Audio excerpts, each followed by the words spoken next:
HMS Victory was made famous by her role as Admiral Lord Nelson's flagship at the Battle of Trafalgar in 1805. She survived that battle. It was obviously an overwhelming victory for the British fleet, but Lord Nelson did perish on board. She has been preserved ever since through luck, sometimes not so much judgment, and therefore she's with us today. It was discovered through shipwright surveys that the ship was degrading. Water was getting into the structure. It was allowing rot to grow and develop. And then as the timber degraded, it became food for deathwatch beetle. And then over time, that has just been eroding the structure of the ship.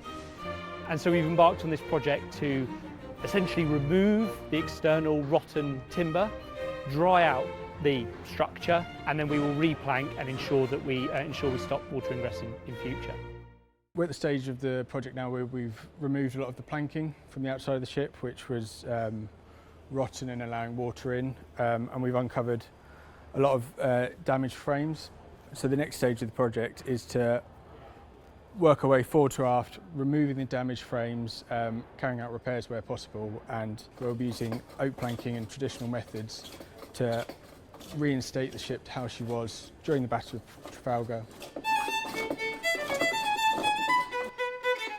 When we were removing the planking, we were coming across tools, notes, history. You know, it was quite fun from the previous work done across the last 100, 150 years, really. The size of the timber we're working with it's fun, it's interesting. You know, it adds another level of complexity to it. It's definitely a great honour to work here. We are currently looking at a 12-year programme. This much structure has not been removed from the ship and replaced since 1814.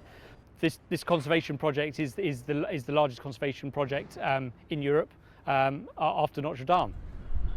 I think what we're doing here massively adds to the visitor experience because I think it's such a unique visual experience that they will not see this in their lifetime again. Seeing the underlying structure of Victory and seeing this scale of work is a once-in-a-lifetime opportunity.